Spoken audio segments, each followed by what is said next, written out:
അമ്മേ, എന്താ? പരീക്ഷയുടെ റിസൾട്ട് വന്നു. ഓ, തോറ്റ് കാണുമായിരിക്കും ഇല്ലയോ? ഇല്ല, എനിക്ക് ഫസ്റ്റ് റാങ്ക്. ഓ, ഇവള് ജയിച്ചോ? ഇവളുടെ പഠിപ്പ് എങ്ങനെങ്കിലും നിർത്തണം.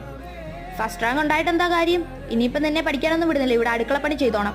നിനക്കൊരു കല്യാണാലോചനയ്ക്ക് ഞാൻ പറഞ്ഞിട്ടുണ്ട്. അമ്മ, എനിക്കിപ്പോ കല്യാണമൊന്നും വേണ്ട, എനിക്ക് പഠിക്കുക വേണ്ടേ. കല്യാണം വേണ്ടെന്നോ? പിന്നെന്ത്? എന്ന് നിന്നെ ഇവിടെ നിർത്തുമെന്ന് നീ വിചാരിച്ചോ? എത്ര രൂപയാവുമെന്നറിയാമോ നിന്നെ പഠിപ്പിക്കാൻ? എനിക്ക് സ്കോളർഷിപ്പ് ഉണ്ട്. സ്കോളർഷിപ്പ് ഉണ്ടായാലും എന്തുണ്ടായാലും ഇനി നിന്നെ പഠിക്കാൻ വിടുന്നില്ല. നീ ഇവിടെ അടുക്കള ജോലിയൊക്കെ ചെയ്ത് അങ്ങ് പഠിച്ചാൽ മതി.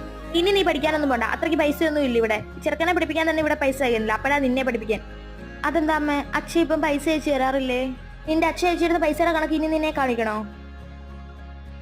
നിന്നെ പഠിപ്പിക്കണമെന്ന് എനിക്ക് വലിയ നിർബന്ധമൊന്നുമില്ല. പിന്നെ നിന്റെ അമ്മയല്ല ഞാൻ, അതുകൊണ്ട് എനിക്ക് എന്റെ കൊച്ചിന്റെ കാര്യം നോക്കിയാൽ മതി. നിന്റെ കാര്യം നോക്കേണ്ട ആവശ്യമില്ല, മനസ്സിലായോ? നമ്മുടെ സ്വന്തം അമ്മയെ പോലെ വേറൊരാളും ആവത്തില്ല. നമ്മുടെ സ്വന്തം അമ്മ നമ്മളെ സ്നേഹിക്കുന്ന പോലെ വേറൊരാൾക്കും സ്നേഹിക്കാനും പറ്റത്തില്ല.